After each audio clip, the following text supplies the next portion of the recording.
Good evening, everyone. Good evening.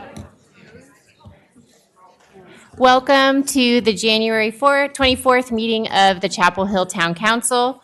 Tonight marks our first business meeting of the new year, and we're pleased to have you join us. As a reminder, we do not allow signs in council chambers. If you have a sign, please just put it in your lap or put it on the floor. Before we get started, we have a proclamation to announce. Councilmember Berry, would you do the honors, please?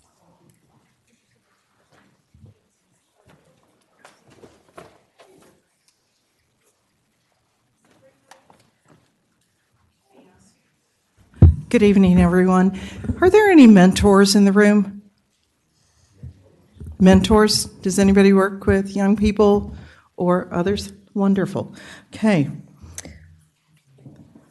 National Mentoring Month is the month of January, and on behalf of Mayor Anderson and the Chapel Hill Town Council, I am pleased to announce that January 2024 is National Mentoring Month in Chapel Hill. National Mentoring Month brings awareness to the importance of quality mentoring that promotes healthy communication, positive self-esteem, emotional well-being, and growth of a young person and their relationships with other adults.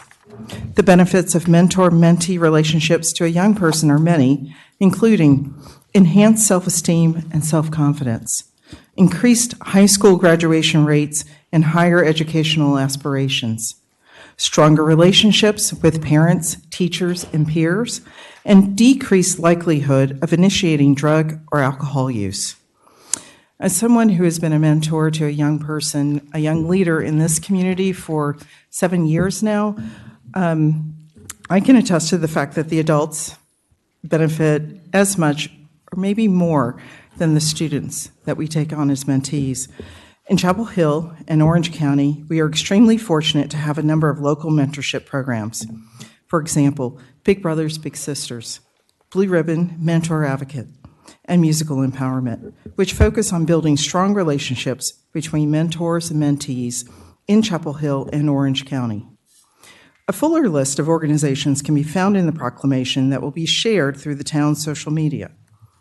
With our proclamation tonight, we wish to encourage everyone to recognize those who serve as mentors for the important role they play in the lives of young people throughout our community. Additionally, we encourage individuals and organizations, such as businesses, government agencies, faith communities, and nonprofits to become more engaged in mentoring.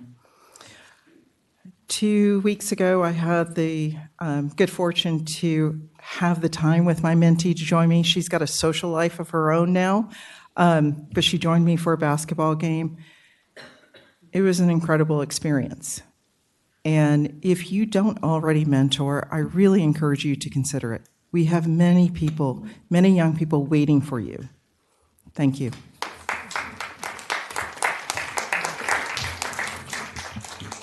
Thank you. As Ms. Berry shared, we are very fortunate to have a well-organized mentoring program in Chapel Hill. So they're always in need of volunteers, and we encourage members of the community to learn more and sign up. What I should have said when we started is there is a seat open next to me. Councilmember Stegman is unable to join us tonight, but we will look forward to seeing her at our retreat next week. Moving on, we have 2 quick announcements. First, the town will be hosting a public information meeting on Rewriting Our Rules initiative. For those who are unfamiliar with this project, the town is in the process of rewriting our land use ordinances to make them compatible with our complete community vision. The information meeting is scheduled for next Wednesday, January 31st at 6 p.m. in the library. It's a big deal. It's a huge initiative, and it's going to change the way we do development, our processes, and hopefully our great outcomes to come in the future. Second, registration is open for the 2024 People's Academy. The People's Academy is an amazing program that allows participants to learn about the inner workings of the town through field trips and other activities. The program begins on February 22nd and lasts through March 23rd. We hear glowing reviews every year. Registration is open through February 12th, and we encourage everyone to sign up. Up next, we have public comment, which we will be handling a little bit differently tonight. We have many people in the audience interested in speaking on the tragic situation in Gaza and have asked them to sign up separately. We will lead off with people wishing to bring forward petitions or to speak on other topics not on the printed agenda. I will then ask council for a motion to receive and refer petitions before we begin calling the next set of speakers. For members of the public wishing to speak, you will need to sign up with the town clerk if you have not done so already, and Amy is over here on this side of the room. For those wishing to bring a formal petition tonight, our practice is to receive petitions and refer them to the mayor and manager. We don't, as a rule, act on petitions at this time. For our petitions and speakers, Mayor Pro Tem Ryan will call 2 names at a time. The first person should come to the podium. The second person is on deck. So if you are in a seat that is in the middle of a row or in the back of the chambers, please come toward the front of the room on the side so it's easy for you to come forward when it's your turn. Finally, I want to remind everyone that council chambers needs to be a place where everyone can speak comfortably. It can be very difficult for an individual, especially someone who shares a different opinion than perhaps the majority in the room, to speak up. We want to make sure everyone feels safe and that what they have to say is heard. Please remember there's no clapping, cheering, booing, or excessive noise when people are speaking or afterwards. Also a reminder that on petitions, we ask that per our council rules that one person present the petition and others may speak at the time that petition may come back to council.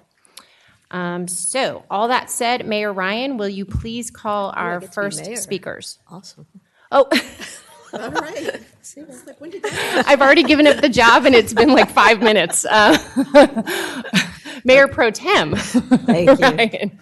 Okay, apologies in advance for any mispronunciations. We have Samantha Liu first, followed by Bhagia Shari Behra in the on deck, which is probably that seat right in front.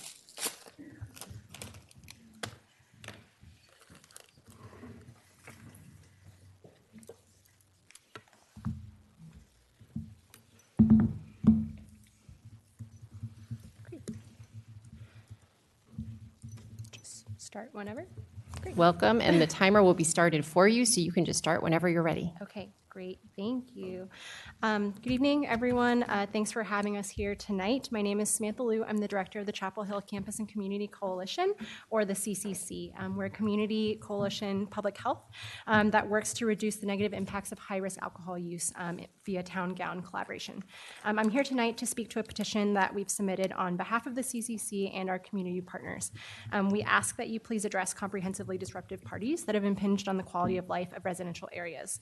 We ask that you do this by adding a tool to our existing toolkit, which is a social host ordinance. The CCC has supported existing tools like the Good Neighbor Initiative, consistent code enforcement, landlord notifications, party registration, and loud party follow-ups. And these tools have been helpful, but significant disruptions remain, especially for older long-term residents, families with small children, and even neighboring UNC students. These disruptions include noise, trash, vandalism, parking, violence, and intoxication.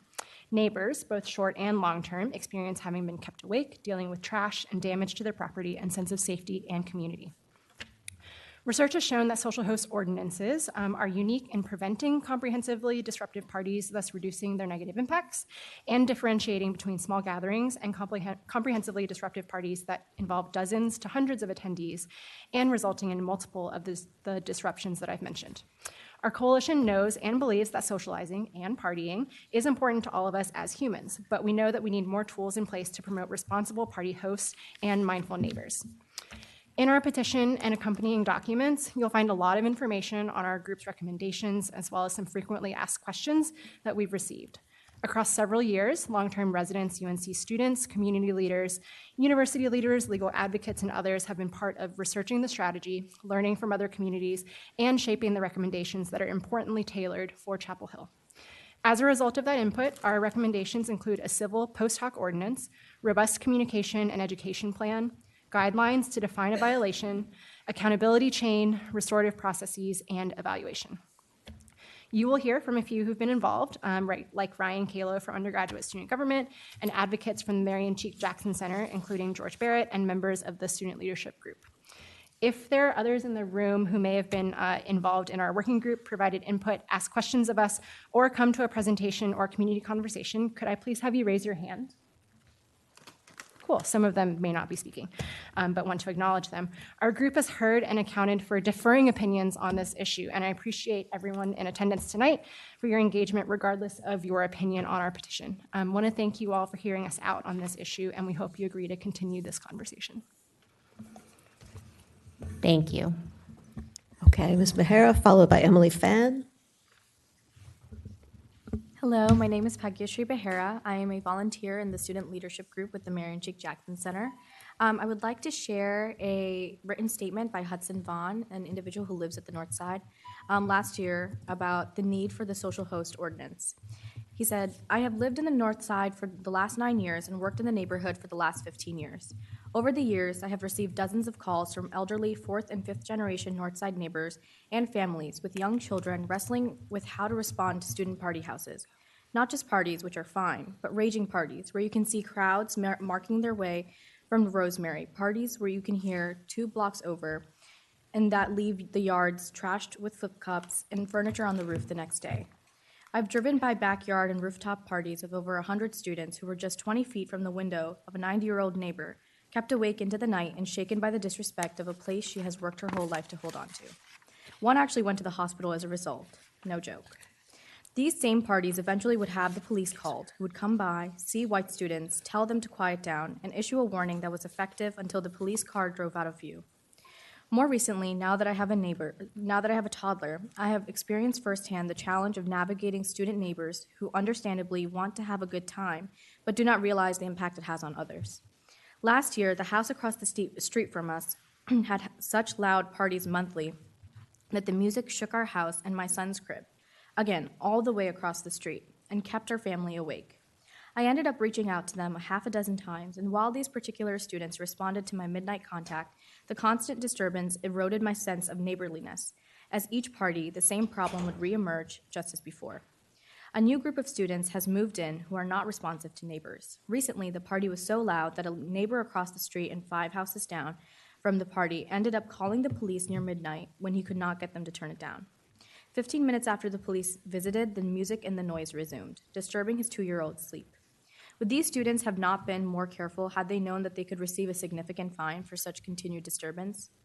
The fine echoes the impact on our neighbors and limits the dozen houses with repeated parties that are the sources of an overwhelming majority of complaints. This tool can be monitored and data can be collected to ensure that it has the impact that it has proven to have in other college towns and that it is equitably applied. I believe that the impact will primarily be preventative, as the stricter rules on campus for parties are. This ordinance will support the many neighbors who have continued to fight for decades for the future in this community and to live here with the dignity and respect we all deserve. Thank you. Thank you. Okay, Emily Fan, followed by Gita Basuroto.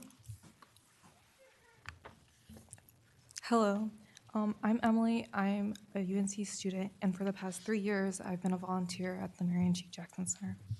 I will be reading a statement from Ms. Kathy Atwater. She is a 4th-generation Northside resident, and during my time working with the Jackson Center, I've had the pleasure of getting to know her. She says, "I am a longtime resident of the Northside community and was asked to share my opinion regarding the social host ordinance for the town of Chapel Hill. Because the Northside neighborhood is the closest to downtown and campus, we've experienced problems over the years with noise from loud parties, trash being strewn through the neighborhood, and disrespect for long-term residents and their properties. We have had to call the police on numerous occasions because of loud parties being held in the homes that were sold to investors and are now student rentals. We have had situations where students held party in their homes that spilled into the streets because of the hundreds of students that attended. Bands were playing at a sound that shook the walls of homes a block away. Intoxicated partygoers urinating in neighbors' yards, throwing red cups, beer bottles, and cans. screaming and yelling at the top of their lungs at 3 in the morning. There is a town noise ordinance that goes into effect at midnight, but for those residents who are retired and retire early, being awoken at 10:30 p.m. by loud noise is still a nuisance and a disrespect for one of the oldest African American neighborhoods in Chapel Hill. The university did institute party registration, where students can register their parties, and if there is a noise complaint, they will be notified to turn the party down. Not everyone registers their party, and for the older residents to have to be responsible for calling police, again, is a disrespect to the people and the history of the community. The minimum fines imposed upon those who violate the law do not deter them from continuing to be a disturbance to the neighborhood. If the current noise ordinance needs teeth in it to be enforced, and the social host ordinance is the process in which this can be accomplished, then I am in favor of it. I will say there are some students who work with the neighbors and have learned to be good neighbors. But then there are those who do not and have not learned to be good neighbors. Thank you so much for your time. Thank you. Thank you. Okay, we have Gita Basurto, followed by Cameron Milne. Hi, my name is Gita Basurto, and I'm a UNC student and also a member of the student leadership group at the Jackson Center. And I'm speaking on the behalf of another UNC student, Sarah, who couldn't be here but wanted to share her support for the social host ordinance petition. My name is Sarah Chakran, and I am a junior at UNC Chapel Hill. I am sorry I couldn't be here in person tonight to present my statement. I wanted to voice my support for the social host ordinance, which would be to the immense benefit of the neighbors, tenants, and property owners of Northside and Pine Knolls. I have long interacted with the neighbors and community members of Northside, and I will be living in Northside next school year. Ever since my first year here at UNC, I have been a service partner at the Jackson Center and then went on to work as a food justice fellow during the next academic year. During my time working and serving the communities of Northside, I have gotten to know many neighbors, young and old, that make up this community. As a student myself, I know how loud and disturbing parties can be, and most importantly, due to my work in Northside, I likewise understand the impact of these noises have on families and folks in Northside. This ordinance is a form of accountability for student neighbors and landlords and will help to ensure the well-being of the community, students and existing neighbors alike. Thank you. Bergen Murray, followed by George Barrett.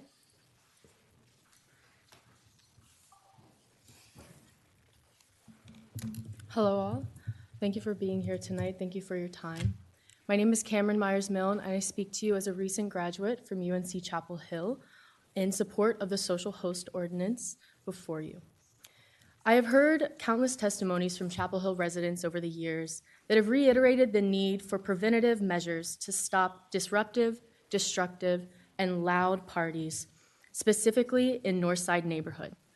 What strikes me about the social host ordinance is the fine for repeat violators being so high that it brings accountability to the forefront for student neighbors and landlords.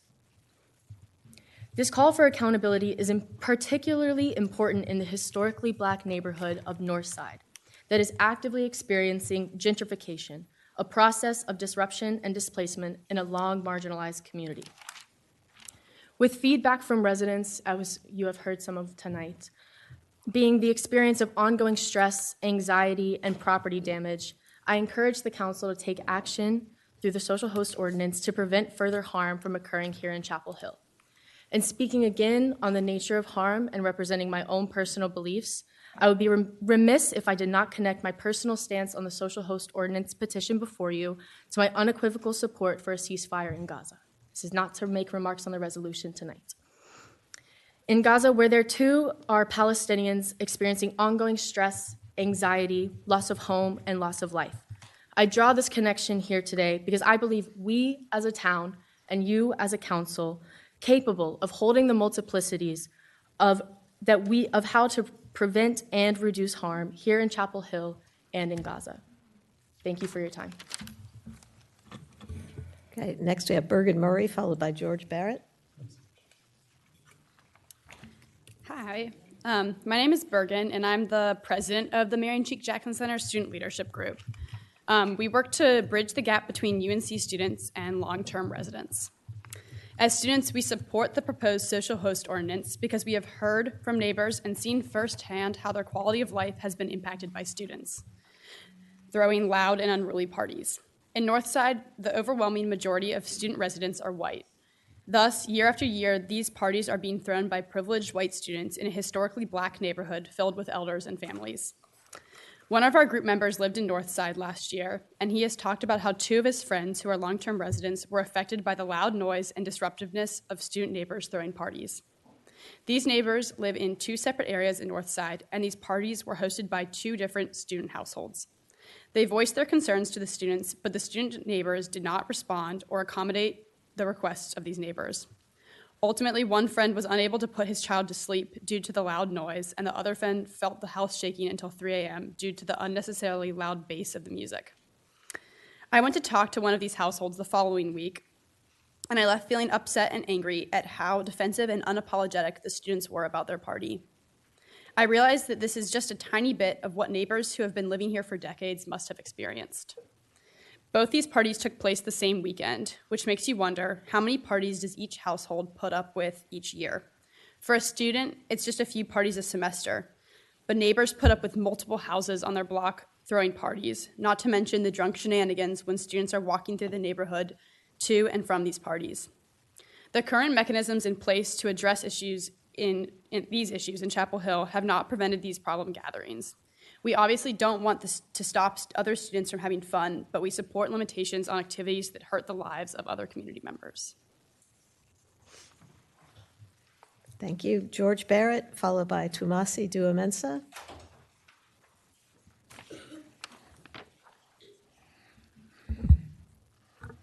Good evening, Mayor and Council. My name is George Barrett. I'm the Executive Director of the Marion Cheek Jackson Center for Saving and Making History. I've also lived in the Northside community previously. I lived there for 4 years, and I've had the privilege of working alongside the residents there, as well as you can see, many of the students who have been a part of this work for shared goals of making sure we honor, renew, and build community within Northside. I'm going to speak to you today also as a member of the working group. I joined the working group and I joined the Campus Community Coalition knowing from my experience of living in Northside and working in this community around how loud and unruly parties have affected community members, which I don't think I need to reiterate as you've heard from many of our student leaders here today. But I also joined because Northside, knowing even though the social house ordinance is proposed as a town ordinance, Northside as a space is one of the neighborhoods, Northside, Pine Hills, and Tin Top are one of the neighborhoods that's most affected by these loud and unruly parties. And so when I joined the working group, just to talk to you about the process, that was great. We engaged with members of the community who were part of the working group from the beginning. We knew that this was something that was also evidence-based. We looked at the Maryland Collective, which is a study that was done, and also other studies, and had conversations with towns like Fort Collins, similar college towns to Chapel Hill, that showed that this is evidence-based, a successful deterrent to loud and unruly parties, which we know will have positive quality of life effects on neighborhoods in Chapel Hill, especially neighborhoods like Northside, Pine Hills, and Tin Top. And so what I have heard, not only from our students, people who have been involved in it, from neighbors, is that this is a tool that people want to see move forward.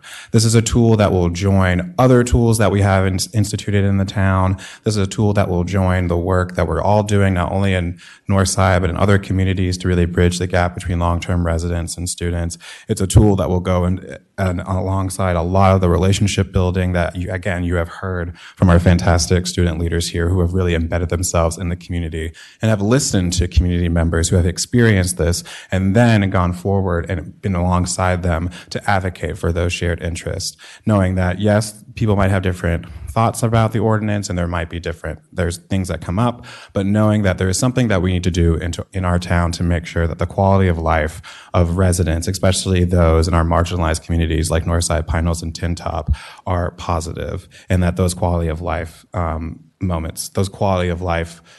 changes are actually put into effect. So I just want to say thank you for considering this. Excited to have you with the staff continue to work on it, and hopefully this will be something that we can continue having a conversation about in the future. Okay, we have Tumasi Duamensa, followed by Brian Caro.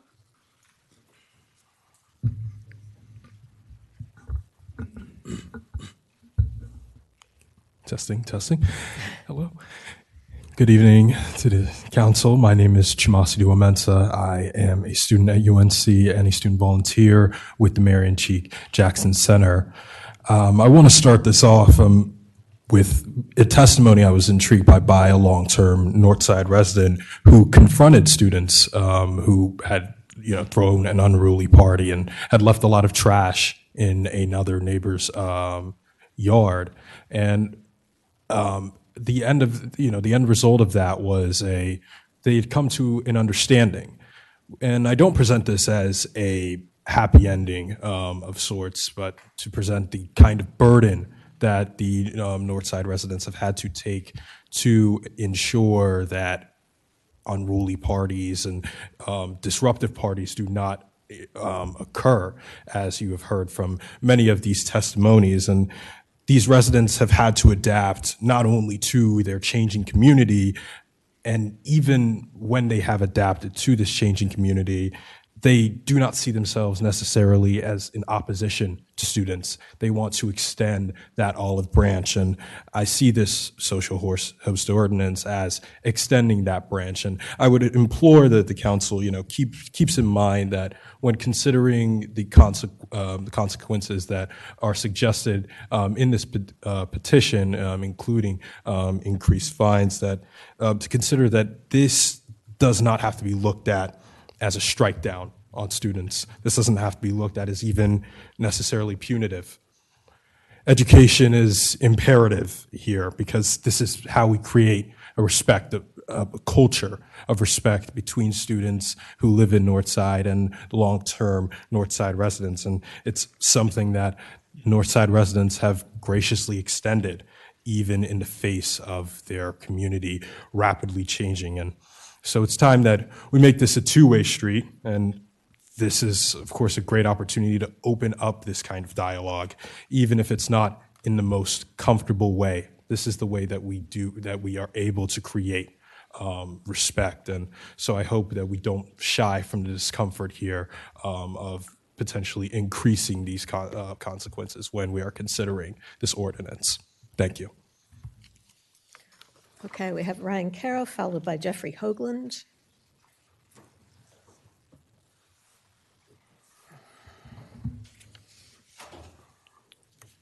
Hello, I'm Ryan Calo. I'm the Deputy Director of Stake and Local Relations for UNC's undergraduate executive branch. I'm here to speak on behalf of the executive branch as someone who has also had family ties to Chapel Hill. The executive branch is grateful to have been involved in this process from the beginning, with me and a director above me being the most recent additions to the CCC. Though despite this, we do not support the petition in its current form. I've submitted a statement earlier today detailing our thoughts on how we want this done, but wanted to also briefly speak on them in person. While the executive branch recognizes the need to care for all community members, we oppose the petition because it asserts using lofty fines against Chapel Hill residents that will not be a productive agent for deterring parties. Further, these fines are in the range of $700 to $1,000, as shown in the communities that this ordinance is modeled after.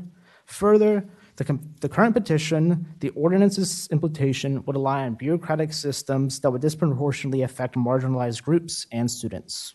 We also recommend measures like fining all residents and landlords for the occupation of one occupant be removed, as this does undue punishment to other residents, allowing for community service hours as an option in place of fines, and vast education on the intricacies of the social host ordinance so that students can better understand what is governing them. We hope that these recommendations can meet the equitable ends that we are all here for.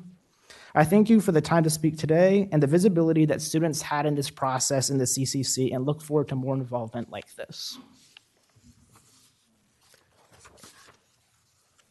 And Mr. Hoagland. Hello, you all. My name is Jeffrey Hoagland. I'm a failed candidate for running for town council earlier, which kind of brought me into another earlier point for things.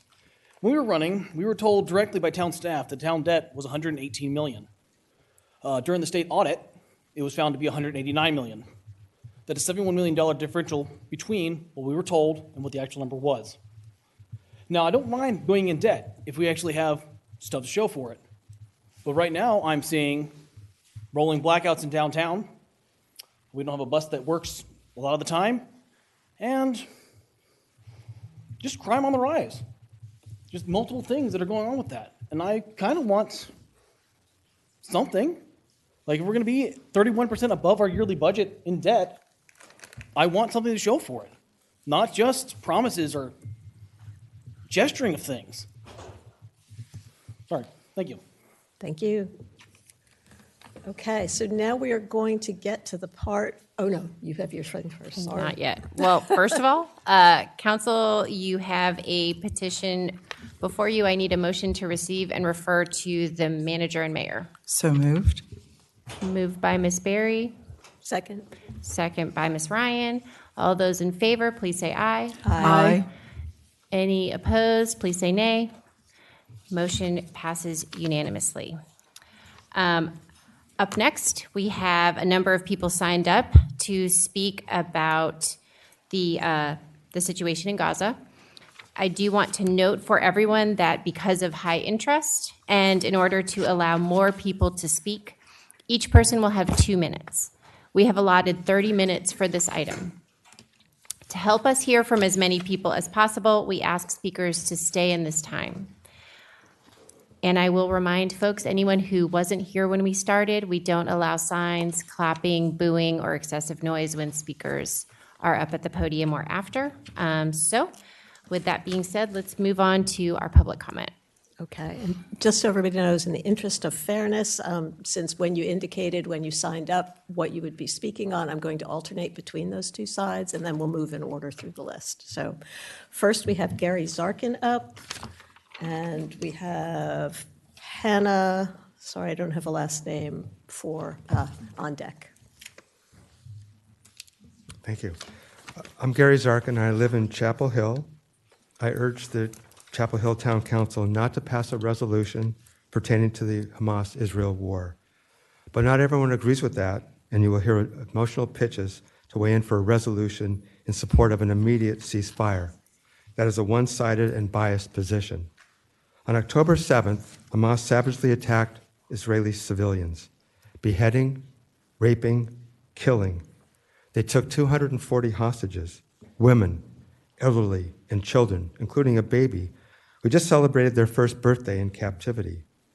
It's hard to imagine anyone supporting these atrocities, but there are many people who call that day beautiful. Hamas are not freedom fighters. They're terrorists who have vowed to destroy Israel and kill Jews. Days after the attack, they vowed to repeat the October 7th atrocities again and again and again. Israel did what any country would do in response. They fought back to protect their citizens. It turns out that Hamas hates Jews more than it loves its own people. Hamas demonstrates this by living in underground tunnels and not providing bomb shelters for their own people, by using civilians as human shields, by launching rockets from schools, hospitals, and private homes, and by stopping civilians from moving to safe zones away from targets. While Hamas seeks to maximize Gaza's civilian casualties, Israel seeks to minimize civilian casualties. Sadly, war brings deaths to civilians, especially when Hamas has made their homes a battlefield. Instead of investing billions on tunnels, Hamas could have spent the money building a productive society for its people to prosper and live in peace. We all want the war to end. Last line, Hamas must release the hostages and surrender or be defeated so that Israeli and Gazan civilians can be freed from terrorism. Thank you.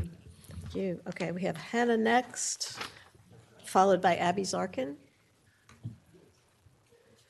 Good evening. Thank you for holding this meeting. Today, I urge you all to support measures for a ceasefire in Gaza, refrain from any measures that will cause current or future harm to Palestinians, and disclose CHPD's funding and interactions to the public.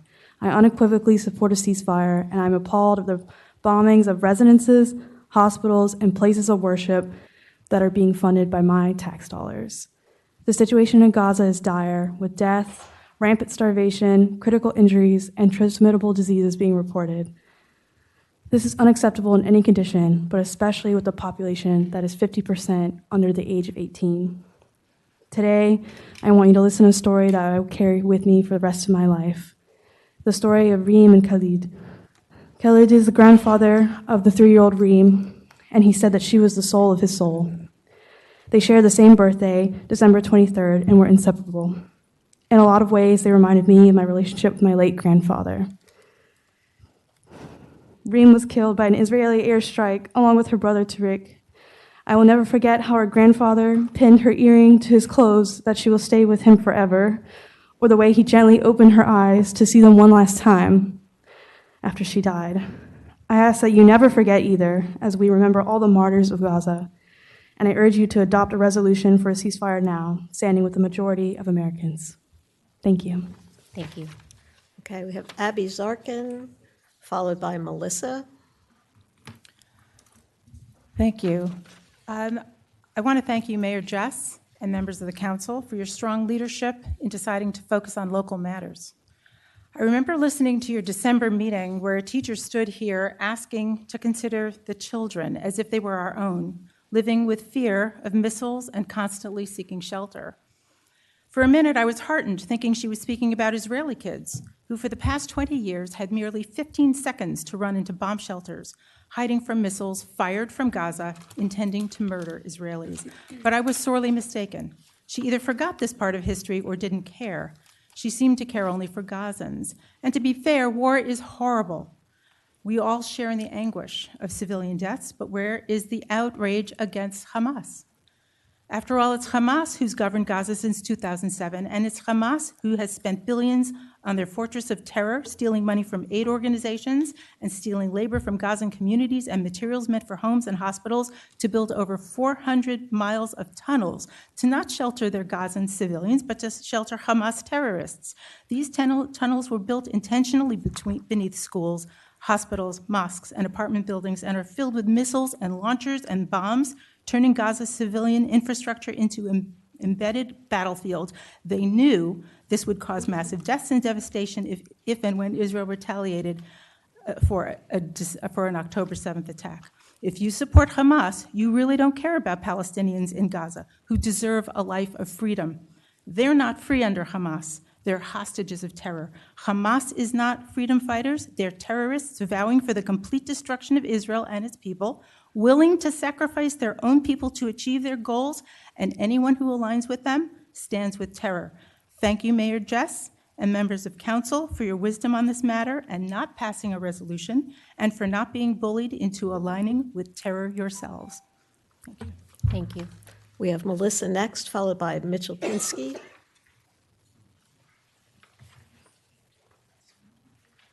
Hello, I am a college student currently attending and residing at UNC Chapel Hill. For over 100 days, Israel has been committing genocide against the Palestinian people.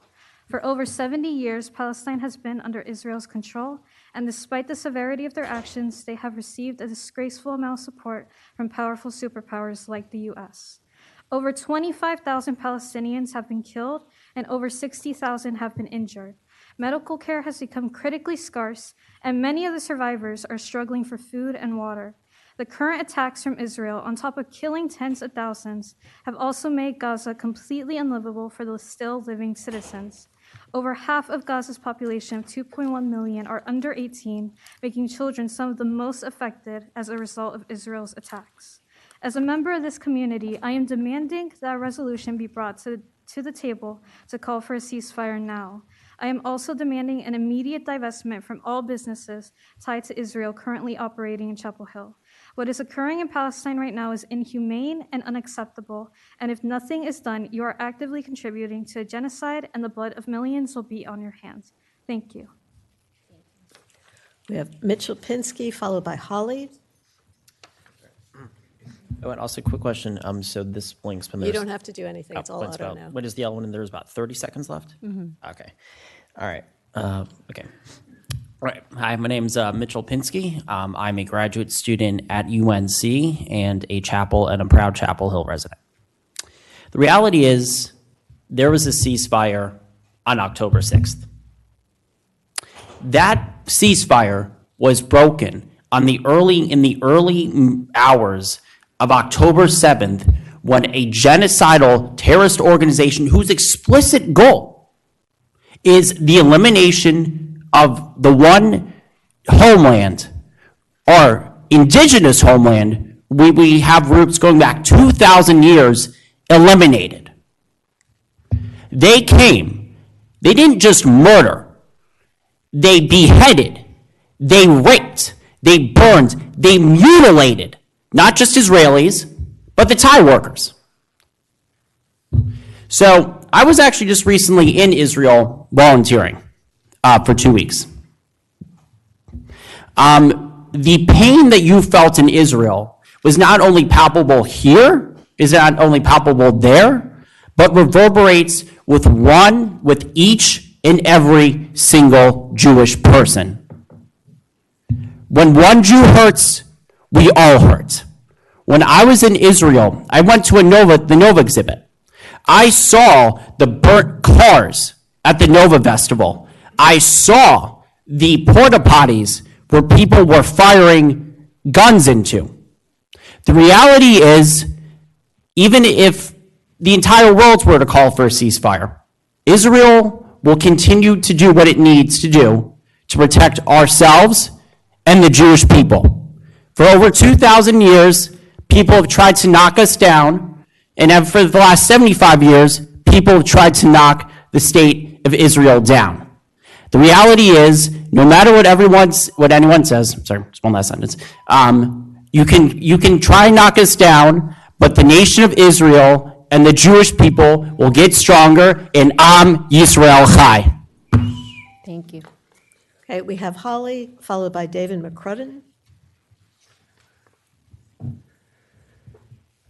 Hello, good evening. I'm a UNC student here to call on the Chapel Hill Town Council to adopt a resolution calling for a ceasefire in Gaza. Since October 7th, the death toll of Palestinians in Gaza has reached over 25,000 people, in a population where over half are children, and over 90% of Gazans have been displaced. As of December, at least 1 in 4 Gazan households were already facing catastrophic hunger. The United States government has unconditionally supported the Israeli government's senseless bombardment of Gaza's civilian population, funded, aided, and abetted its violence. And any local government of conscience should stand firm in opposition to it. Israel is currently under prosecution by South Africa for war crimes in the UN's International Court of Justice. They're working to eliminate an entire people and an entire society. All schools in Gaza have been shut down, and every single university in the Gaza Strip has been destroyed by Israel. Think of how much life here in Chapel Hill is tied up in UNC and its facilities. Imagine the horror of that destruction, how totalizing it would be to live under. The asymmetry of the living situations in Israel and Gaza speaks for itself. It's appalling that our tax dollars are being used in this way. Many people would opt to say that it's a Middle Eastern problem and nothing here can be done. But Chapel Hill has a responsibility as a community of United States taxpayers with proximity to corporations and industries funding and participating in this war to make a clear, unequivocal statement in favor of a ceasefire. Thank you. Thank you. Okay, next we have David McCrudden, followed by Gabe. My name is David. I'm a UNC student, and I'd like to pass it off to Rabbi Zalman to speak on behalf of our Jewish students and community. Thank you. My name is Rabbi Zalman. I'm a Chabad rabbi here in Chapel Hill, connected with thousands of members of people of my faith and other wonderful people in our community. So firstly, I'm here to say Jessica and Amy, Camille, Melissa, Paris, Theodore, Adam, Elizabeth. Karen's not here, right? First of all, I came here to say thank you. Thank you for your service of this great city. I probably am the father with the most kids in this town. I have 8 children and been here for 21 years, and I am thankful not only for the work that we see in front of the scenes, but behind the scenes that you do every single day, tirelessly for Chapel Hill and for our community. I remember when I was a young rabbi just starting off, one of my mentors said, Zalman, be careful, stay laser focused on what you can influence, on what you can make a dent and you can change. That's what you've been called for, to make an impact. Let international, global organizations deal with big existential issues. And I say the same thing to you all today. Chapel Hill desperately needs all of your energy completely here to solve the issues, to worry for our citizens. We need you to continue to create this beautiful community that we have, that celebrates each other's diverse opinions, but in a harmonious way. In any resolution, pushing Israel to cede its own ability to defend itself would tear our community apart. It's that simple. Anti-Semitism is rising on epic levels. It's never been this level since October 7th. Ask any Jewish person. If they haven't faced anti-Semitism, they have. And so therefore, such a resolution would inflame this and would pit citizens against citizens. We're one community with one heart. Let's make sure to keep it that way. And I want to say one last point. I just got back from Israel this month. There's a reason why Harvard just put out a study that says 80% of voters say they support Israel amidst their war against Hamas. Thank you. Don't pass the resolution. Keep on your great work. God bless Israel and America. Thank you. We have Gabe, followed by Amy Rosenthal. Hello, I'd like to thank you for holding this meeting. We really appreciate it. I want to start with a quote by the Archbishop Desmond Tutu. "If you are neutral in situations of injustice, you have chosen the side of the oppressor. If an elephant has its foot on the tail of a mouse and you say that you are neutral, the mouse will not appreciate your neutrality." Everyone can see that there is a great situation of injustice in Gaza right now. It's on the news, it's in our phones. Everyone can see what's happening. What we're calling on you to do is not to be neutral. What we're calling on you to do is to support justice. What we're calling on you to do is to join the call going out around the world for the elephant to take its foot off the tail of the mouse. We want you, and we want us, all of the community of Chapel Hill and Carborough and UNC, to be on the right side of history. Thank you. Thank you. Amy Rosenthal, followed by Travis. Thank you. Thank you. There are students here who have taken the side of the terrorist organization Hamas. Hamas wants a break so they can rearm and go back to killing Jews. Students are doing the bidding of Hamas, passionately making demands they don't understand. It's clear they are poorly educated and influenced by anti-Israel, anti-Semitic propaganda. They are swept up by the mob, joining a fad to destroy Israel and wipe out Jews. They demonstrate a tolerance of anti-Semitism that has now been normalized on campus. Students don't understand they are being manipulated and used to promote the genocide of Jews. Someday, when they are older and better informed, they will look back in shame at what they are doing tonight. As a Chapel Hill voter, I know you have important work to do for our city. I'm grateful that you do not plan to wade into foreign affairs despite a few vocal students demanding otherwise. Thank you for your resolve in sticking only to local matters, and thank you for all you do for Chapel Hill. Thank you. We have Travis, followed by Josh Ravitch. Yes, thank you. Hi, my name is Travis Wayne. I'm not a student, but I am the co-chair of the North Carolina Triangle chapter of the Democratic Socialists of America. More importantly, I'm a Chapel Hill tenant. And so last year, while many of y'all were, sharing increasingly awkward stages in the process of the campaign, there were two things going on. One, Palestinians have been losing their homes as Israel attacks Palestinian neighborhoods, hospitals, and community centers. Second, my family lost their home because we couldn't afford rent anymore. The landlords squeeze us dry and steal our money for the right to live in our homes. Where does all that stolen money go? When the landlords take our rent money in Chapel Hill, where do they put that money? Those dollars turn into investments, more speculation on our backs. And you know what? Some of the biggest developers in the country are deeply invested in the state of Israel and the occupation of Palestine. If you throw in our taxes as North Carolinians, which directly support Israel's genocide of Palestinians, our blood-soaked money in Chapel Hill goes to blood-soaked campaigns in Palestine. These are local matters. That is unacceptable. As a Chapel Hill tenant, I stand in solidarity with our Palestinian neighbors who deal with displacement by rent here and ethnic cleansing in Palestine. They deserve a ceasefire.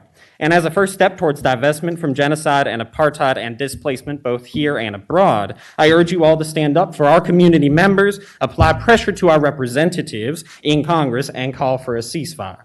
Ceasefire now. Thank you. We have Josh Ravitch, followed by Lauren. Good evening. I'm a 40-year resident of Chapel Hill, and my handwriting is still sloppy. I apologize. There was a ceasefire in place between Hamas and Israel on October 6th. Hamas willfully broke it on October 7th, proudly videotaping while raping, burning, decapitating, torturing, murdering, and kidnapping civilians of Israel, USA, and other countries. They violate additional international laws by using Gazan civilians as human shields, including at hospitals, schools, and mosques. Hamas' long record of repeatedly breaking ceasefires makes a permanent ceasefire resolution absurd, a pipe dream. I sympathize with this city council. The small pro-Hamas group of several dozen students and sympathizers is trying to distract you from addressing issues important to the over 12,000 local citizens who voted in the most recent election, as well as the many citizens who didn't vote, who registered but didn't turn out last year. These issues especially focus this year on important things like LUMO and affordable housing, as well as the usual topics you have to address of jobs, education, public safety, healthcare. In short, you've got your hands full. We don't even make foreign policy. You don't even make foreign policy. So given how divisive this subject is to your voters, you're making a wise decision to table the topic. Thank you very much. Appreciate it. Thank you. Okay, we have Lauren, followed by Kathy Kaufman. Hello. My name is Lauren Gorstein, and I'm a proud Jewish American living here in Chapel Hill. I'm also a master's in public health student at UNC. Prior to October 7th, there was a lot of things about this conflict that I had blindly accepted as truth. But recent escalations prompted me to really look more critically at what was happening, to listen to people in Gaza, and to see and hear their suffering. And once I truly understood the broader context of this issue, I was horrified by the violent realities that the Palestinian people face. I was able to critically examine my preconceived beliefs, and upon learning that reality of human rights abuses, of brutality, displacement, occupation, and genocide, I was able to change my views with new information. And you all too have the ability and compassion to grow upon witnessing the devastation by listening to Palestinian and Jewish voices when we demand an end to the 109 days and counting of relentless and indiscriminate bombardment of the Gaza Strip. But most importantly, you all have the ability to act. You are in a position of power to pass a ceasefire resolution and call for an end to the ongoing humanitarian catastrophe in Gaza. Join the public health and medical communities in demanding for an end to the climbing death toll in Gaza and for allowing the flow of life-saving aid, water, fuel, and medical supplies into the Strip. Join the international community, the 153 nations who approved a resolution demanding an immediate humanitarian ceasefire. Join the domestic community of the 61% of likely voters in the United States calling for a permanent ceasefire and a de-escalation of the violence in Gaza. And most importantly, please listen to Palestinian and Jewish members of the Chapel Hill community standing here in solidarity today with one another, demanding that you use your power to vote for a ceasefire resolution and call for an end to the ongoing genocide of the Palestinian people. Thank you for your time. Thank you. We have Kathy Kaufman, followed by Adam Blackwell. Hi. As those of you who know me are aware, I have immediate family in Israel, and I know many people directly affected. A member of my Chapel Hill synagogue who is in the room tonight lost 21 members of her family on October 7th and has 7 that were abducted into Gaza. Meanwhile, here, the vitriol and the atmosphere on campus is toxic. I have even seen flyers in town calling specifically for the murder of my friends and family. So I ask that you please not unnecessarily fan the flames. I'd also like to remind everyone of a few things about the war. All war inevitably brings death and destruction. Israel is waging a war against Hamas that it did not start and did not want. On October 7th, Hamas invaded Israel, tortured families with children, burned them alive in their homes, gang raped numerous women and teenage girls, and slaughtered 1,200 people up close and in cold blood. Right now, Hamas is still holding 130 Israelis in their Gaza terror dungeons, including 19 young women. According to hostages already released, several of those women are being continually raped by their captors. Hamas's stated mission in their charter is to destroy Israel and murder all the Jews. Hamas has been crystal clear on Arabic language media that it plans to continue these barbaric attacks over and over, and that it is perfectly happy to sacrifice an untold number of Palestinian martyrs in the process. Would this be a next-door neighbor that you would be able to live with, or that you would abandon your kidnapped family to? This war would end tomorrow if Hamas cared enough about its people to return the hostages and lay down its arms. Until such time, no American ceasefire resolution is going to convince Israelis to abandon their family, our family. You wouldn't do that either. So again, thank you. I appreciate your forbearance, and I look forward to you all doing the job our community elected you to do. Thank you. Thank you. Adam Blackwell, followed by Pamela Ransahoff. Good evening. My name is Adam Blackwell. When I was a teenager, after my battle with my abusive parents came to a head, my mother told me I was no longer welcome at home. I felt completely and totally alone in the world. However, upon being kicked out, I was astounded by the grace and kindness of complete strangers around me. From the friend who took me in without a second of hesitation, to an employer who hired me back without a second thought, to a couple who let me live in their home for a few months. Slowly I was able to lift myself back up and avoid becoming homeless, a fear that I had held for years upon living in my family's house. In Gaza, 50% of the 2.1 million people living there are children. They are under the age of 18, and because of the constant bombardment of the Gaza Strip by Israel, the children who have not been murdered by Israeli airstrikes are left displaced and homeless. They are injured and they are starving, and all of them deal with ongoing trauma that goes beyond even what I have experienced. As they continue to fear for their lives, the international community fails them. I survived being kicked out of home because of the kindness and grace of people who did not know me, yet chose to treat me with dignity. Palestinian children are not granted this dignity by their occupiers, Israel. I stand here today before the Council of Chapel Hill to implore you to call for a ceasefire in Gaza City so that these children may be granted the chance to live, to feel safe in their homes, to find safety and joy. We have the ability to condemn the violence against them and preserve the sanctity and innocence of these children's lives. Thank you. Thank you. Pamela Ransahoff, followed by, sorry, I got a little muddled here, Vela White. My name is Pamela Ransahoff, and I'm married to David Ransahoff, who is a physician at UNC. He is Jewish. I am a believer in Jesus. We have lived in Chapel Hill since 1991. I want to ask you to continue your decision to not pass a resolution demanding a ceasefire for a war that was initiated by the terrorist group Hamas on October 7th, when Hamas perpetuated atrocities against the Jews in the kibbutzes, putting babies in ovens, cooking them alive, raping women, mutilating children, men, women, murdering many, and taking 260 hostages. Much anti-Semitism has grown as Israel defends itself. A resolution could cause division, and we already know of the anti-Semitism that has grown at UNC. So the wisdom that you have demonstrated through your focus, I'm sure, very long discussions regarding this matter is notable because Chapel Hill can stay focused on the local level issues.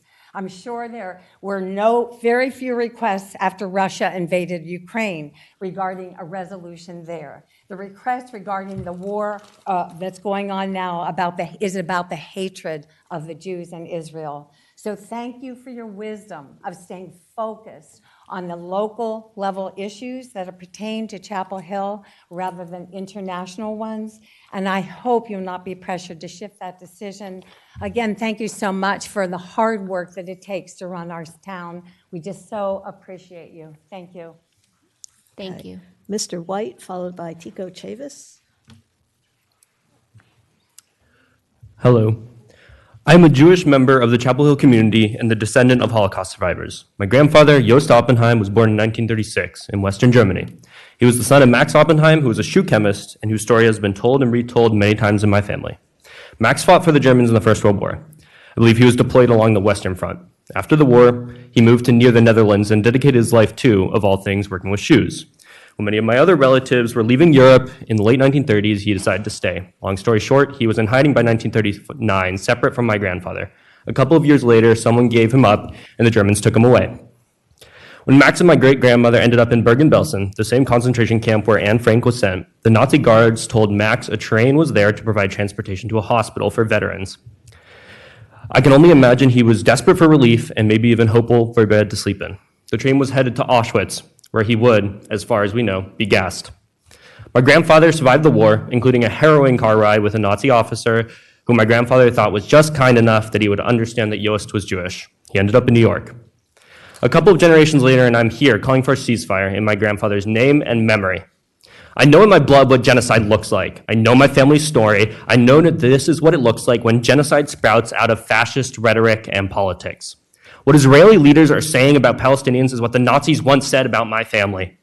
In Nazi propaganda director Joseph Goebbels' speech, The War and the Jews, he said that this war is a war of the Jewish race and its subject people against Western culture and civilization. This sounds so close to Netanyahu's Christmas message in which he said, this is a battle not only of Israel against these barbarians, it's a battle of civilization against barbarism. I'm going to take a turn here, and I hope you'll stick with me.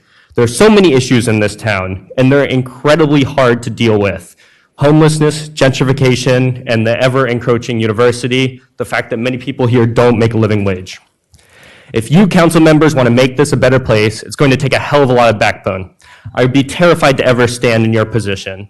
If you cannot call for a ceasefire, how will you ever fix this town? Thank you. Tico Chavis, followed by G. Tribble. Hello, councilmen and women.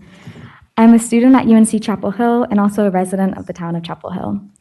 I am here because I believe that Chapel Hill should immediately pass a ceasefire resolution.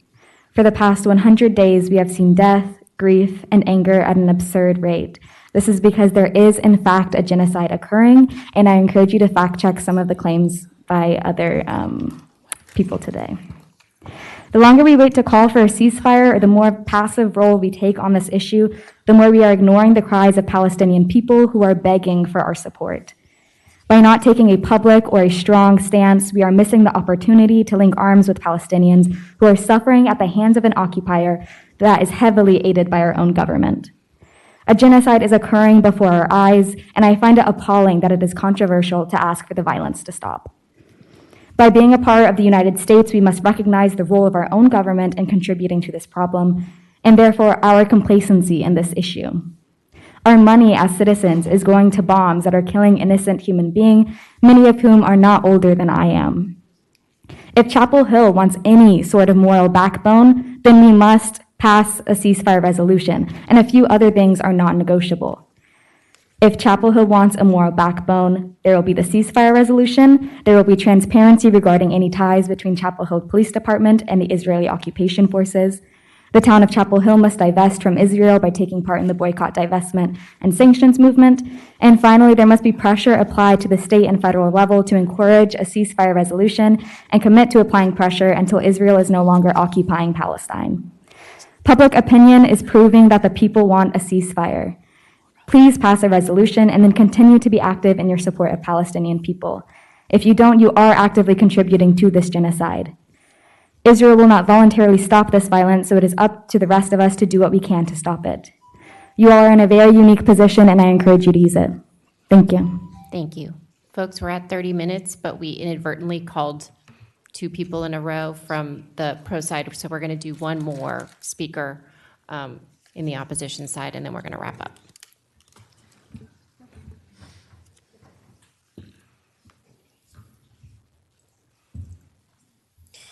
Before I'm going to start, don't start yet. If there is anybody in the crowd that triggered by the pictures, please look away on presentation number 8 or 9. May I start? Hello, everyone. My name is Yotam. I grew up in Israel. I want to touch a few points before we're going to continue. Jews are from Judea. It's written in your Bible, in your New Testimony, and even in your Quran. You only need to open the book in order to see our 3,000 years in this land. We are there. We are from there, and this is where our name comes from. My name is Yotam. I grew up in Israel. This is the footage when I got 10 years old. This is celebration of the 9/11. This is when I understood finally what is this war is all about. If you want to go ahead and see this place, this is from YouTube, AP. This is a footage from 9/11 on Jerusalem. My neighbors celebrate 9/11, okay? And it was devastating. This can tell you all about this war and what's going on. If you go to New Jersey, you can see many Lebanese refugees, Christians, that got ahead and got into United States to seek for refugees from the civil war that the Palestinians that been in Lebanon urged over there. One famous one of them is someone from the news. After that, King Hussein from Jordan also tried to create a peace in the Middle East. They murdered him. If you look in what is this war is all about, this is the charter of Hamas. If you are really true Palestinians, pro-Palestinians, why don't you urge any of those resolutions for peace in the Middle East and a full country for the Palestinians? All of those was like... Sir, we're going to ask you to address us. Thank you. Oh, I'm sorry. Thank you very much. Thank you. Can we take down the PowerPoint, please? Thank you. Thank you for coming out tonight and for giving comments and for your engagement on this important issue. I want to begin by acknowledging the worry, the fear, the pain, and the anguish that this awful situation is causing people across this community and in our own organization. As a council, our job is to look out for the health, safety, and well-being of our entire community. So the impact that this is having weighs deeply on us. Since last fall, we've been hearing from individuals on all sides of this issue. This has included calls for a ceasefire resolution, a resolution in support of Israel, and emails from individuals asking us to stay out of the issue entirely. Tonight, I want to address the issue of a resolution. I also want to share ways that I think we can be addressing the needs and concerns of our community at this critical moment. For the town council and for all of us, resolutions are an important advocacy tool. We choose the issues we weigh in on with great care. And as a matter of practice, we do not weigh in on things that are outside of our expertise or authority. When we do choose to issue a resolution, we work together to make sure that it reflects the interest of our community. And typically, council is unanimous in our support. In this situation, where our community is deeply conflicted and the issues are very complex, a resolution is not what's needed. Instead, as we have seen in other communities, it could serve to add to the divide. I know that this is not what some in our audience want to hear. As a board, we look for ways to make our community stronger and bring people closer together. To that end, tonight, we want to reiterate the fact that we share your deep concerns. We all want an end to the horrific violence. We all want the safe return of hostages. We all want everyone to have access to basic necessities, shelter, food, and water. We all want long-lasting peace. And here at home, we want everyone to feel welcome and safe when they go about their daily lives. Sadly, what is happening in thousands of miles away is making people here feel unsafe, which we need to not let happen. I know that people want us to do something and want you all to know that I have been in conversations with many people across our community about ways to bring people together, to listen to one another, and resources to support those in our community who are struggling or who have family who are directly impacted. With that, Council, would anyone like to make brief comments before we move on to our next item?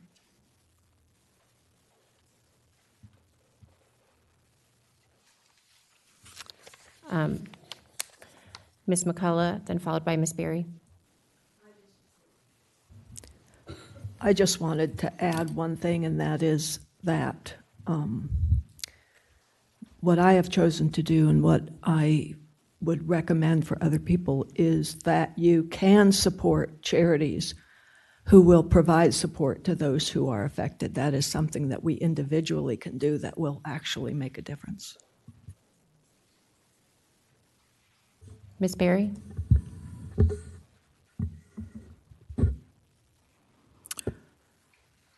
I am not Jewish. I am not Palestinian. I am your neighbor. I am your fellow human being. I sit with you tonight, as we all do, to receive your pain, to receive your pleas.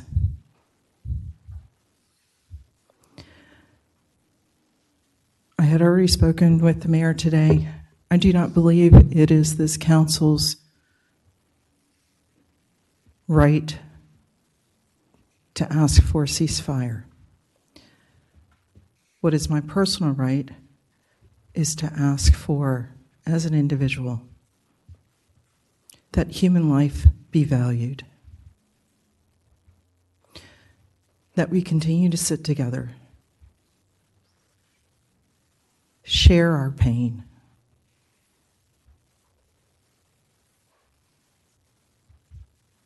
that we not turn on each other. Not one of us wants to see someone else's loved one die. Not one of us in this room.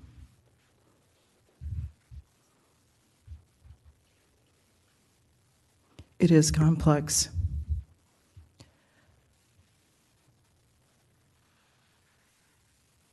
There are those who are playing a game with life, with the lives of others. Do I hurt? I do. Do I feel? I do. And I know each of you in this room does.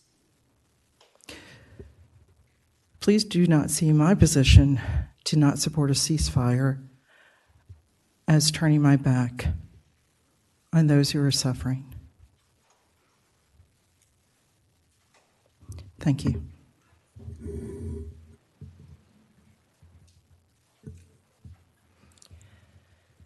Again, thank you all for coming out and speaking. Before many of you leave, and as we wrap up this discussion, we invite everyone to join us in a moment of silence, keeping in mind everyone who has been impacted by this situation and our shared desire for peace.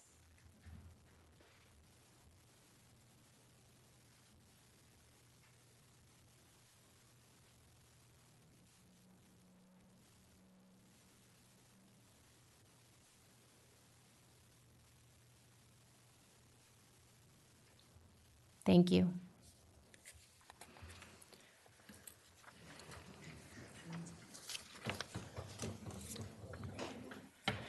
Council, that brings us to the consent agenda. Do I have a motion for our consent agenda? R1. So moved. Moved by Ms. Berry, seconded by Ms. Ryan. All those in favor, please say aye. Aye. Aye. Aye. All those opposed? Motion is unanimous. As folks are leaving, I'm going to ask you to be quiet so we can continue our meeting. Thank you for coming, and if you would like to speak out in the lobby, you're welcome to do so. Thank you. Thank you all. Now we move on to item 7, an update on the North-South Bus Rapid Transit Project. I am just reminding you there's no action on this item. We are receiving an update on this important initiative for our community. So I believe with us is Caroline Dwyer. Welcome. Thank you.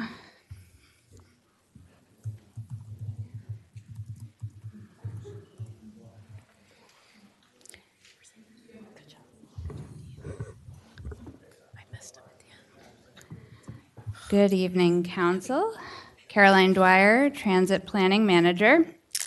Glad to be here in front of this newly convened council for the first time. And we're glad to present this update to you all. I'm here with my colleagues, Matt Cecil, the project manager for the North-South Bus Rapid Transit Project, and Brian Litchfield, our transit director. So for those of you who we haven't spoken in front of before, I will do a quick project team introduction in just a moment. I will provide a brief overview of the North-South Bus Rapid Transit Project. We also included a project briefing book, which should be attached in your agenda packet. If it's not, we can provide a link. That will give you much more information about the North-South Bus Rapid Transit Project than I would be able to provide to you here tonight. We will also give you a brief project update on our 60% design and engineering and station design concepts, which is an element of that 60% design phase. And we will also talk about some next steps and provide some time for discussion. So again, I'm here with our staff. This is your NSBRT project team here at the town of Chapel Hill. We are a much smaller team than many other communities bring to this size project, so we're all pretty busy moving this forward, which is why we have a really strong team of consultants supporting us.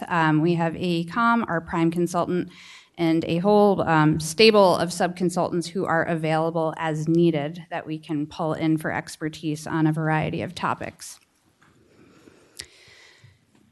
The North-South corridor, I'm sure you're all familiar. This is Martin Luther King Jr. Boulevard, South Columbia Street, down through South 15501, running from Eubanks Road Park and Ride in the north to the Southern Village Park and Ride in the south. It is our busiest transit corridor, both in terms of vehicles, trips, riders. It is consistently among probably one of the highest transit ridership routes in the state. And that is what makes it such a great candidate for this investment in Chapel Hill. It also, because it has such great transit service, there's already a lot of people living and working and recreating along this corridor. So there's a lot of activity bringing people to and from this location, which provides the activity needed to support a transit project like this. So this project, the North-South Bus Rapid Transit Project, or NSBRT, we just want to remind you all that this is about much more than providing better bus service. This is really an investment in the future of the way people move through and to and from Chapel Hill. It is an 8.2-mile route end-to-end. 5 of those will be bus-only service, which will allow those vehicles to move much more quickly throughout this corridor, staying on schedule.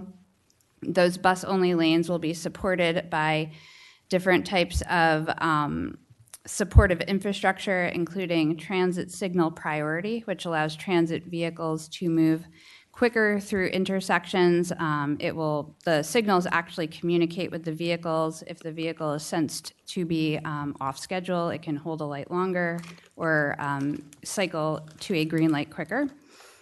The whole project will also be complemented by multimodal infrastructure, including a multi-use path that is off the road, allowing people to cycle and walk safely along this corridor.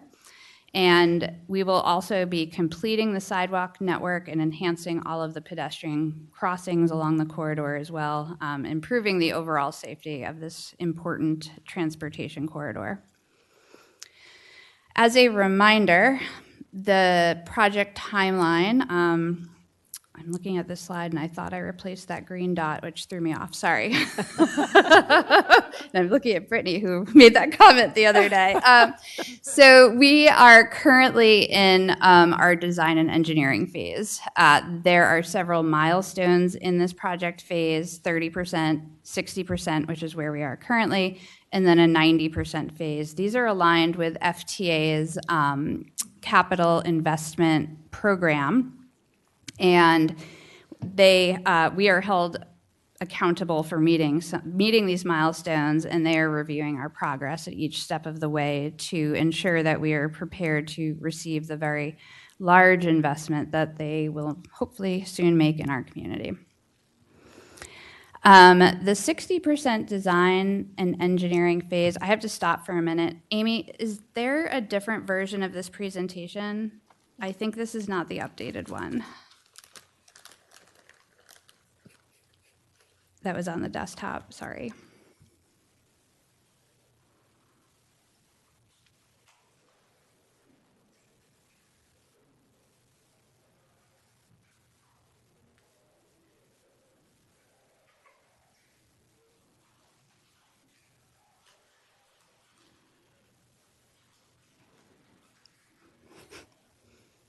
Sorry, thank you.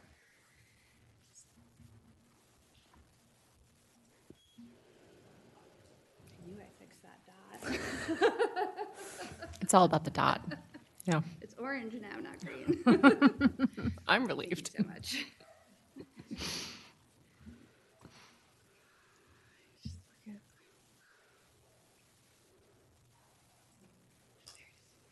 Is that where you are? Yeah, I can start there and then skip to the next one.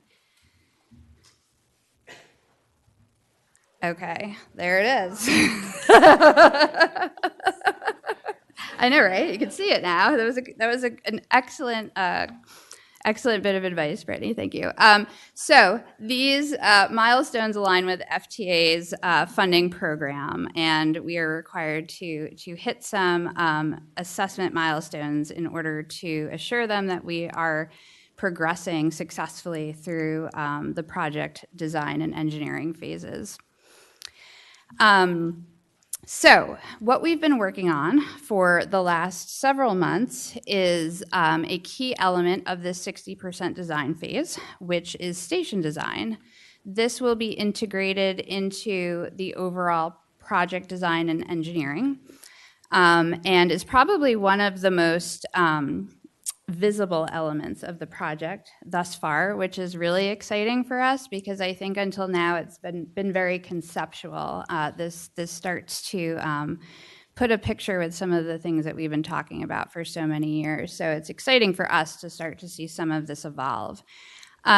We started out with a set of goals for our station design. Some of the things that we were looking to enhance through the station design, we're finding a design that complements Chapel Hill's existing community character.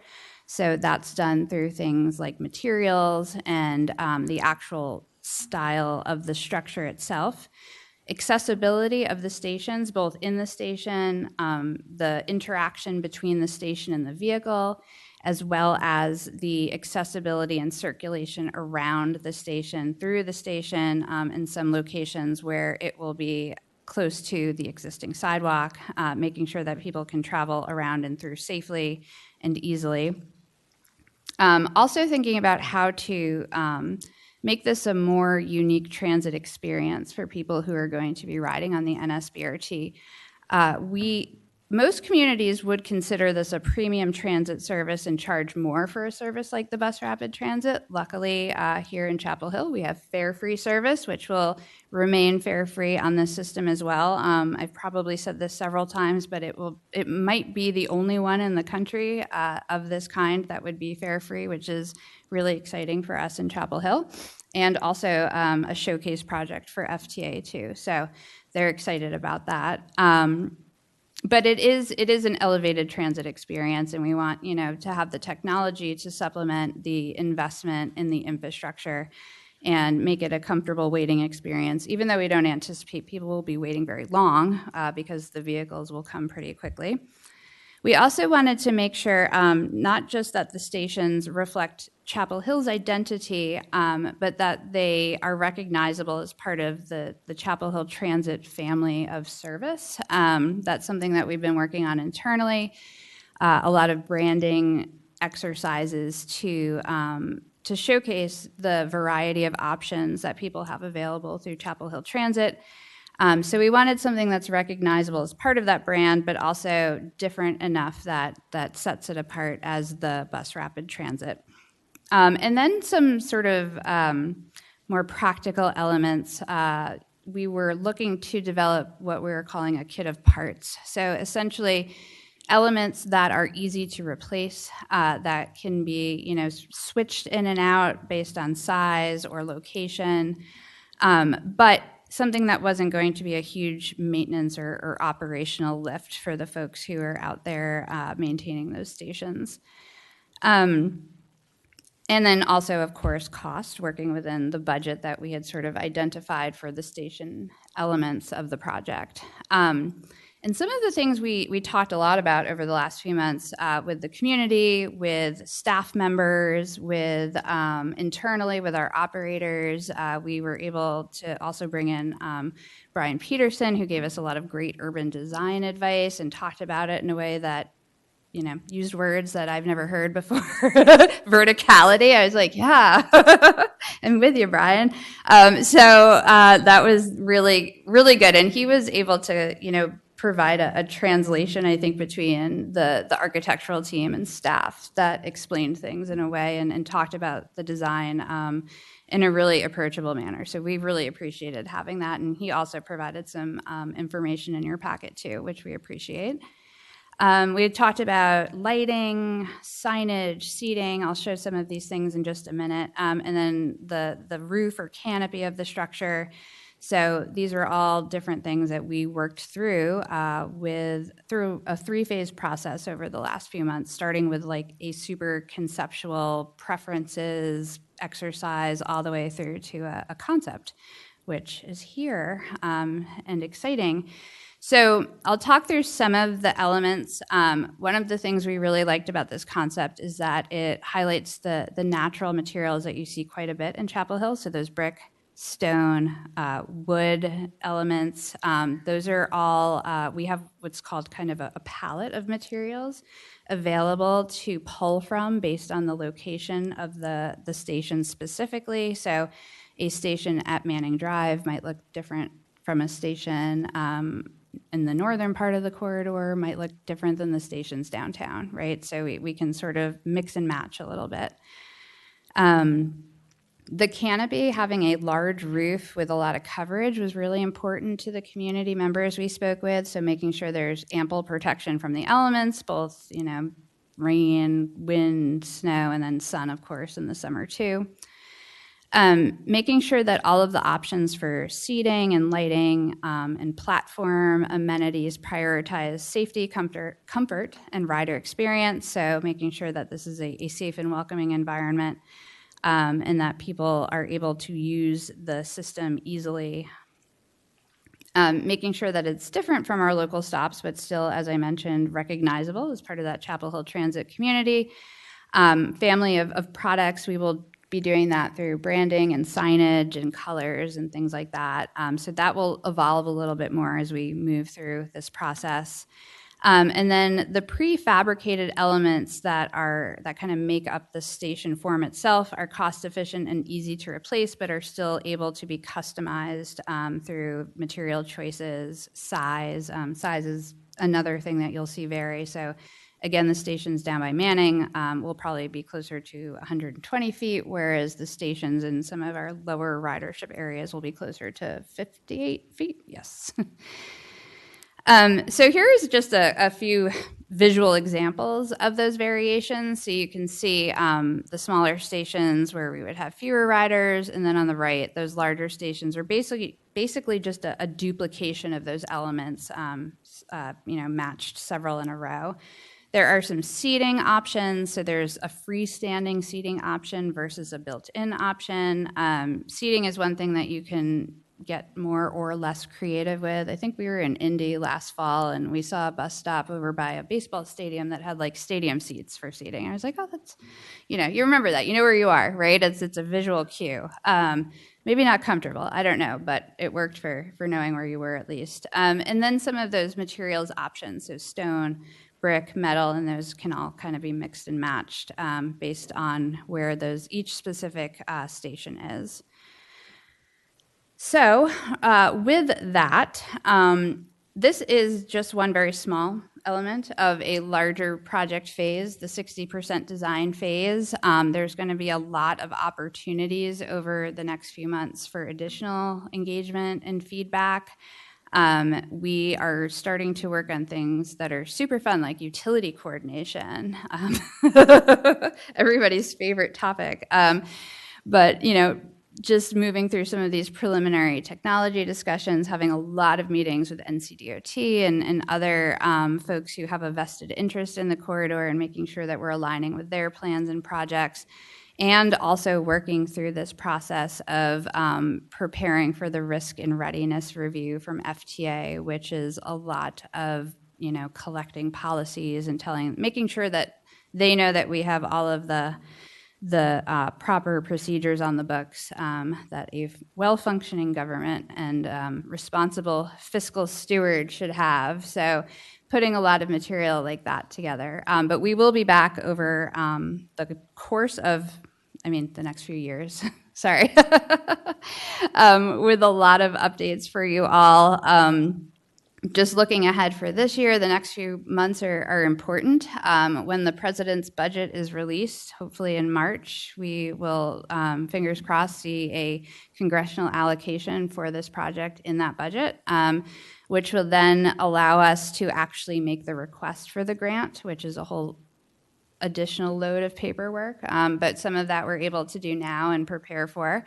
But in the meantime, we're still moving that 60% design forward with the design and engineering. We are working on things like executing third-party agreements, ensuring that we have all of our encroachment agreements in place.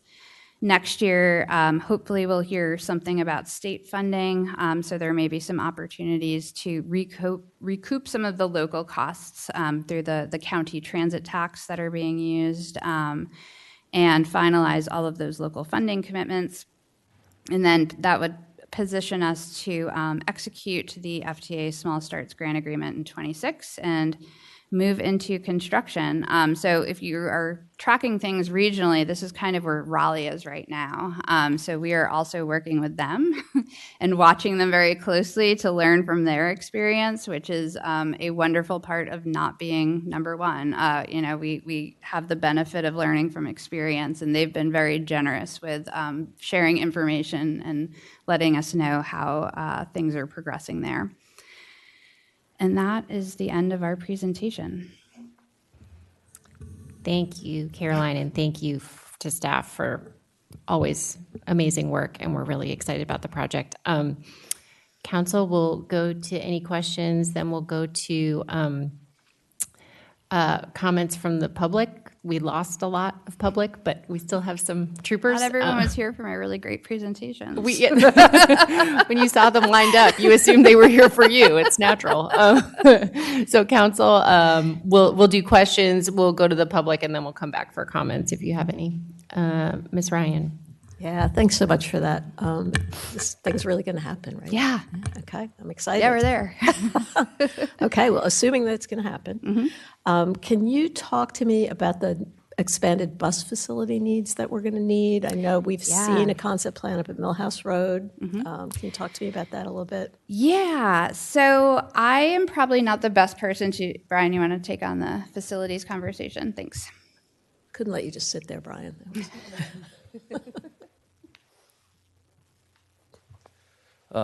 Good evening, Mayor and Council. I was kind of hoping I'd get out of this without talking, and you may have been too.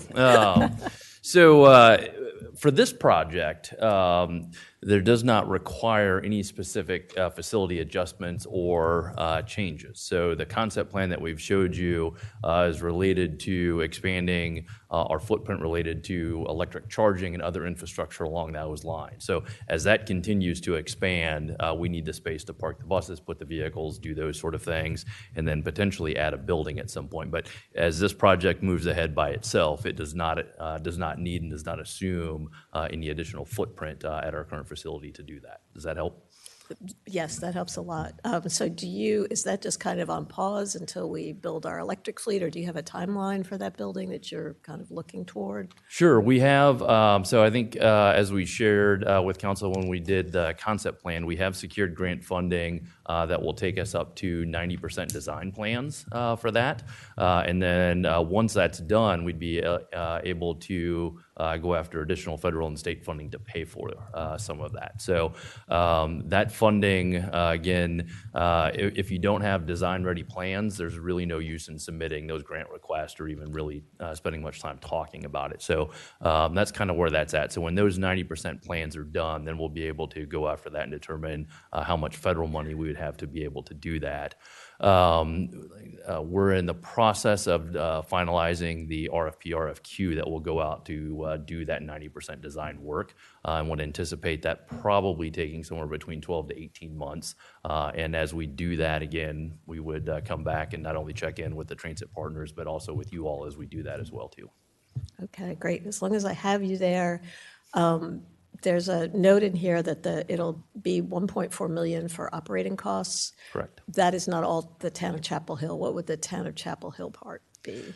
So that is not. So that is the increment that would be in addition to what's already been funded through the Orange County Transit Plan, and then that would be shared between the transit partners. So each year that share changes a little bit as the costs are shared between the university and Carborough and the town based on population. But a rough estimate. So for the current year, the UNC is paying about 54% of the current operating cost. So it ranges somewhere between 52 and 54, depending on population.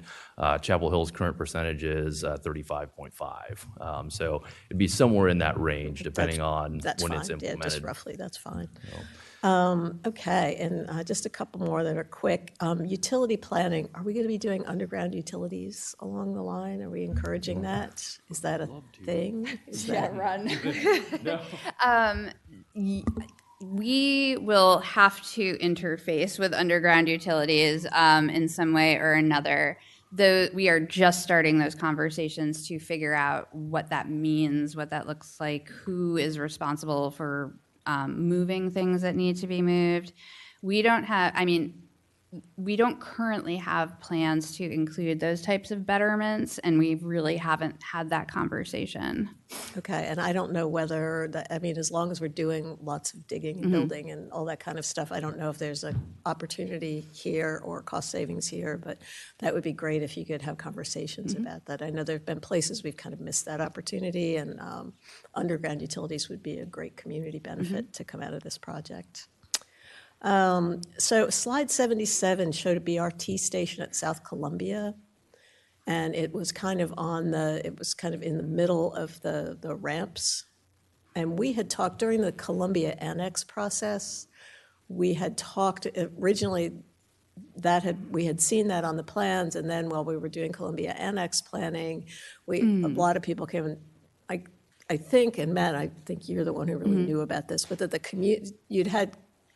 you'd had neighborhood meetings and thought that it would be better off on the interchange, and then when kind of council and others were looking holistically, we're like, this is going to be a really difficult place for pedestrians to get to and to cross. So I just wanted to know if you had changed back to that original plan, or if that's still under discussion.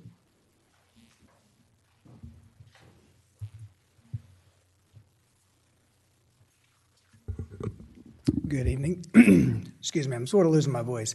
The original plan does show what we are seeing today, and that is the bidirectional stations right by the road interchange. Some of that was a requirement provided to us based on some work that had been done through that section of South Columbia that we will not dig anymore, so to speak. Sorry. With the South Columbia Annex project, they have some potential space for us to put a station there. One of the biggest concerns is pedestrian movements and safety for that. DOT has said no, they will not allow a traffic signal to be placed at the Perkins and South Columbia intersection, which does create some very significant potential problems there. So as we are showing it today, is having both those bidirectional stations at the road interchange, which will include the appropriate pedestrian crossing and signals.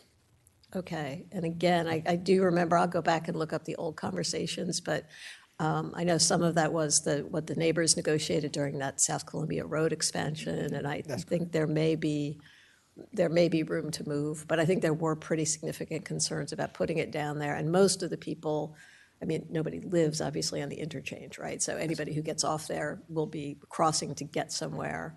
Whereas if it were closer to South Columbia, you've got the folks right at Purefoy, you've got a lot of bus riders right up in the Westwood neighborhood. So you've got a lot of bus riders right there. So just if we can keep thinking through that one, that would be great.